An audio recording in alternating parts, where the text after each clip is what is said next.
apabila meninggal manusia,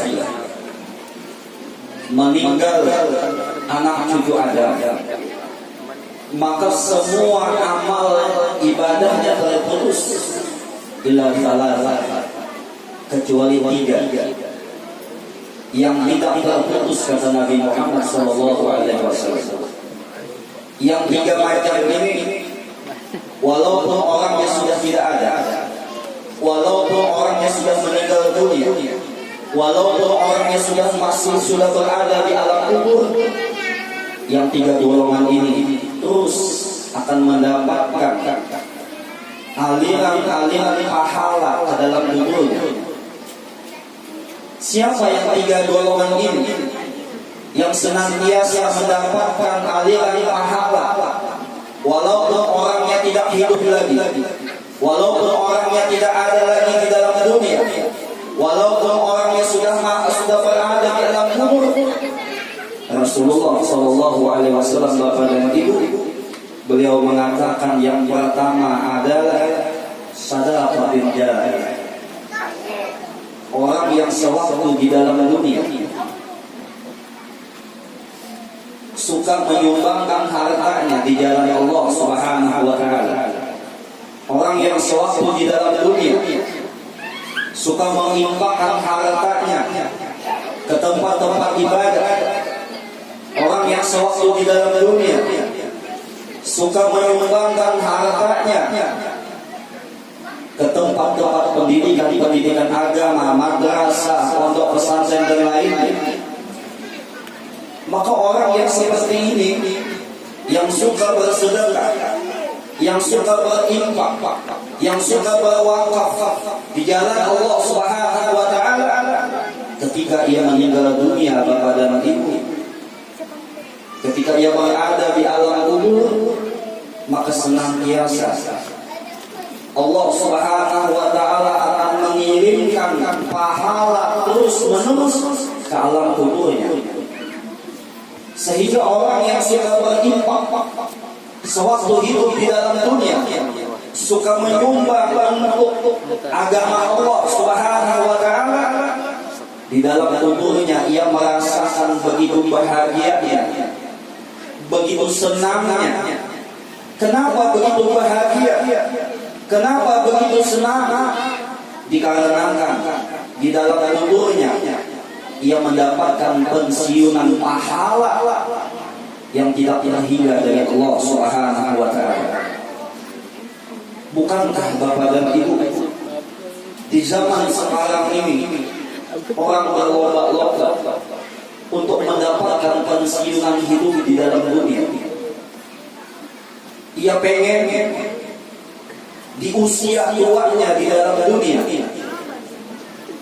tidak disibukkan lagi dengan urusan-urusan pekerjaan dunia. Gajinya mengalir setiap bulan tanpa ia harus bekerja keras. Pensiunan yang seperti itu banyak orang yang menginginkan, sehingga bukan hanya dirinya, keluarganya, anak-anaknya diupayakan, diusahakan supaya mendapatkan pensiunan yang seperti itu.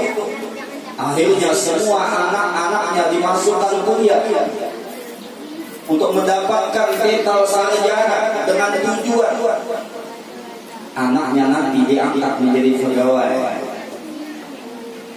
Apabila anaknya semua diangkat jadi pegawai, ketika di masa tuanya mendapatkan pensiunan yang tidak capek-capek lagi bekerja, setiap bulan gajinya mengalir kepadanya. Tetapi ketahuilah Bapak dan Ibu,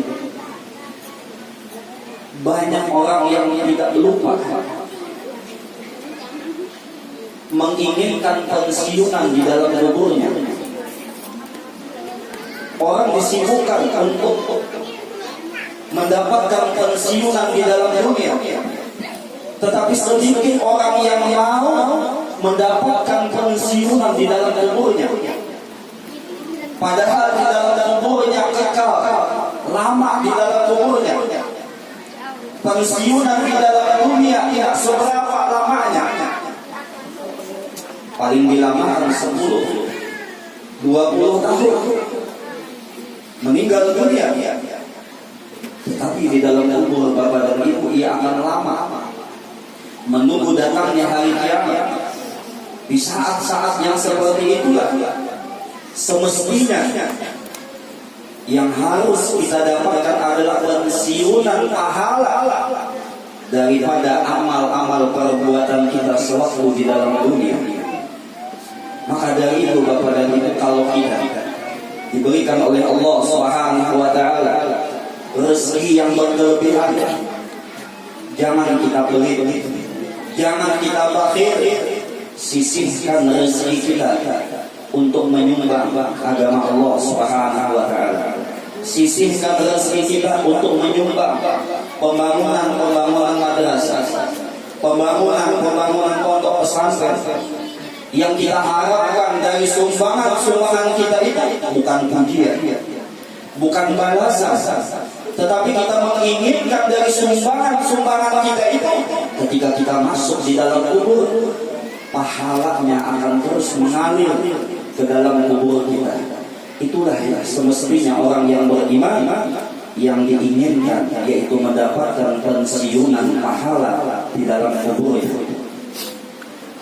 Bapak dan Ibu yang dimuliakan oleh Allah Subhanahu wa taala, harta yang kita punya pada hakikatnya, harta yang kita punya, harta yang menjadi milik kita Bapak dan Ibu adalah pada hakikatnya harta yang kita sedekahkan, harta yang kita sumbangkan di jalan Allah Subhanahu wa taala.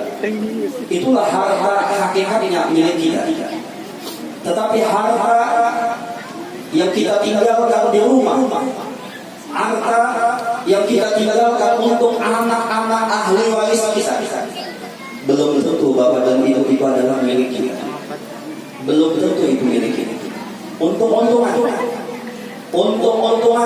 kalau kita meninggali harta kepada anak-anak kita. Kalau kita meninggali anak-anak kita harta, kalau anak-anak kita soleh dan solehah, kita akan berbahagia di dalam kubur kita.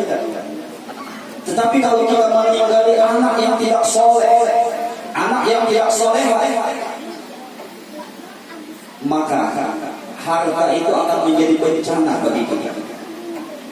Halalul hisab wa haramul iqab. Harta yang didapat halalnya akan dihisab. Kemana, dari mana engkau dapatkan itu harta? Kemana engkau belanja? Tsumma la tus'aluna yawma idzin 'anil na'im. Pada hari kiamat Bapak dan Ibu, semua nikmat, apakah itu nikmat harta, akan ditanya oleh Allah Subhanahu wa taala. Dari mana engkau dapat? Kemana engkau belanjakan?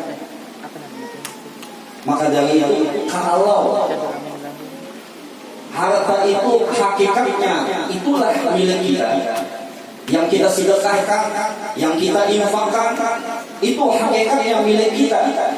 Perbanyaklah untuk berinfak, perbanyaklah untuk bersedekah, ketimbang daripada kita meninggalkan harta untuk ahli waris kita yang belum tentu milik kita. Kalau meninggali anak yang soleh dan solehah, apa kata anak-anak kita? Kata kakaknya yang paling tua, ini ada harta peninggalan orang tua kita. Yuk, sepertiga harta peninggalan orang tua kita. Kalau ada beliau punya hutang, kita bayarkan hutangnya. Kata yang kakak, kalau sepertiga daripada harta peninggalan orang tua kita, alangkah bagusnya untuk kita sumbangkan ke madrasah, untuk kita wakafkan ke pondok-pondok pesantren, supaya pahalanya akan terus mengalir ke dalam kubur ayah dan ibu kita. Itu kalau meninggali Bapak dan Ibu harta anak yang soleh dan solehah.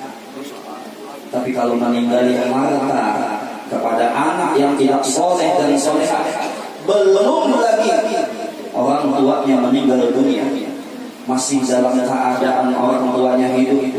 Ketika orang tuanya dalam keadaan sakaratul maut, di sebelah kamar apa yang terjadi? Anaknya berdua di sana hendak bagi merasa. Apa yang dilakukan? Harta warisan. Ujar yang kakaknya, tuh tanah pahumaan yang 100 golongan, ampun abah, aku ampun. Adiknya kata terima, kakaknya hendak mewaris anak 100 golongan, ampun abahnya peninggalan. Oh, ujar adik kada kawakai, pian hendak mengambil seorang kada kawak. Itu anak 100 golongan, ulun yang pohok mahumai, ulun yang pohok maharagu anak itu. Pian kada tahu kisah, pian tinggal di sana jauh. Datang pian hari ini abah meninggal, pian hendak mengambil anak itu. Oh, kada hendak batin pasang bakal lahir buat lebih besar.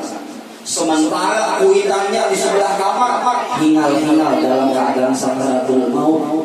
Kalau kamu berpikir berdua sana anak membacakan Yasin, kuitan dalam keadaan sakaratul maut, kada.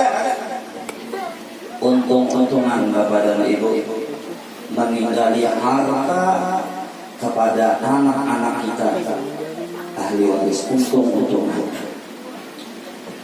Ini yang pertama. Kemudian yang